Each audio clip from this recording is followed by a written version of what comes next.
umujyi wa Kigali watangaje yuko nta parking za moto ziri hano ku isoko rya Nyarugenge na parking z'imodoka ziri hano ku isoko rya Nyarugenge, bagamije gushaka umuhanda wa bisi uva muri gare imwe winjira mu yindi gare, ku buryo imodoka ya bisi izajya igenda nta na hamwe ihagaze, igahagarara ikuramo abagenzi, kugira ngo abagenzi bamaze igihe kinini cyane barekarama ngo bisi irabatinza, bakagera mu kazi bitinze bakererewe, kugira ngo kino kibazo gikemuke. Only bisi, umuhanda wa bisi uva muri gare imwe winjira mu yindi gare ukomeje gukorwa hano mu mujyi wa Kigali. Umuhanda ukomeje kwagurwa kugeza magingo aya ngaya, bivuze ngo umuhanda ni iminsi mikenya ukaba ubonetse, umuhanda ukaba uhindutse nk'umuhanda w'i Burayi. Hano mu gihugu cy'u Rwanda mu mujyi wa Kigali bashaka kwagira nk'i Burayi, aho inzira ya bisi izajya iba ari iya bisi, inzira y'imodoka no izaba ari inzira y'imodoka no, n'inzira y'amakamyo ari inzira y'amakamyo. Hano rero niko dushaka kuwukora umuhanda wacu, dushaka kuwukora nk'umuhanda w'i Burayi. Bityo rero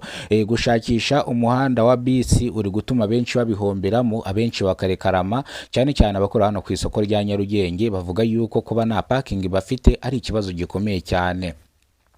Bavuga yuko imodoka zibazaniye ibicuruzwa zizajya ziparika, zizajya zipakururira hehe.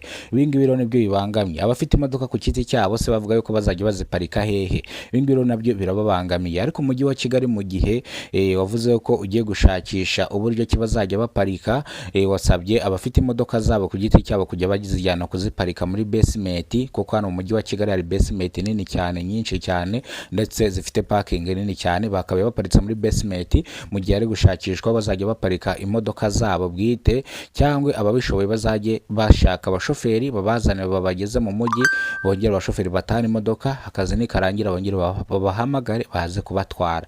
Bino rero umujyi wa Kigali wavuze ko uri gushakisha parking kugira ngo gushakisha parking kugira ngo niboneka bazababwire baze baparike. Bityo abakora ku isoko rya Nyarugenge bavuga yuko ibingibi babangamiye, kandi bavuga yuko nibikomeza gutya bizarangira bamwe mu bakorera mwari no soko abakarani babahenda kubera kuzana ibicuruzwa imodoka baziparitse hepfo bakazamukana ibicuruzwa ku mutwe, bikaba bibatewe impungenge. Kandi ikindi kibazo bafite nuko guparika muri basement bishyuzwa amafaranga menshi cyane, bityo rero bigatuma hashakishwa parking imbere y'imiryango yabo. Ariko bino ntago byashoboka, parking imbere y'imiryango yabo ntago yakwigera iboneka, kubera ko nizo bari gukuraho zaye ziri imbere y'imiryango yabo, kugira ngo bagabanye akajagari n'akavuyo hano mu mujyi wa Kigali, ndetse n'imihanda ya bisi iboneke kandi ku bwinshi, kugira ngo abagenzi bagere uko bihuta, bagere ku kazi hakiri kare. Umujyi wa Kigali rero uvuga yuko ukomeje gukora umuhanda wa bisi only, umuhanda uva muri gare imwe ujya mu yindi gare. Bityo rero 2027 bivuze ngo umujyi wa Kigali uzaba warahindutse nk'i Burayi.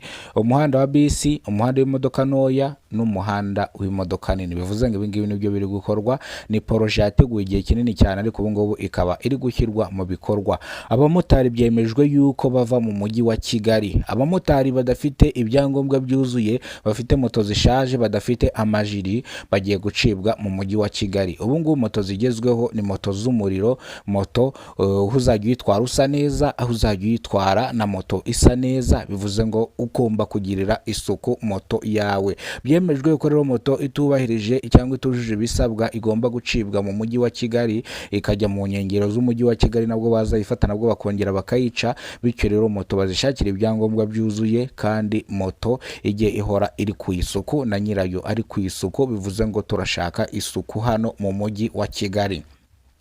Abamotari rero bagira umwanda kenshi, ngira ngo murabazi, baba hari ugasanga umuntu yaje gutwara moto afite inkweto iganira, wakwicara kuri moto kumva n'umuntu uko gusa, ugasanga moto niheruka ikinamba, ugasanga imyenda yambaye niheruka koga. Nyiraga abamotari benshi mugenda mubabona, ugasanga umuntu afite moto irashaje kugenda arwana, nashyiramo vitesse ivamo umunyururu utaka hafi yo kugutura hasi. Izi moto ntabwo zikenewe mu mujyi wa Kigali. Akenshi abantu rero baba bari gukorana n'ibyangombwa bafite byinshi, ugasanga na moto zabo zirimo amadeni, dore ko bari n'ideni moto zabo ziri gupakirwa bakazijyana ku bizibiti ku buryo uzajya kuyifata wishyuye, byakunanira nyine bakagenda bakazishyira ku bizibiti, dore ko kugeza amagingo ngabo ngo moto zikoresha ibikomoka kuri peteroli ndetse ziri no kugura makenya ku isoko, n'imodoka nazo ziri kugura make ku isoko. Ufite udufaranga twawe kugura imodoka yawe ukayibika hakiri kare da, ibintu byarakaze byarakomeye kubera ibikomoka kuri peteroli. Ariko ibyo ngibyo ntabwo aribyo byatuzanye, nubwo aribyo turiho, turi ku bijyanye n'abamotari. Motari mwese mucika mu mujyi wa Kigali abantu mutubahirije ibisabwa.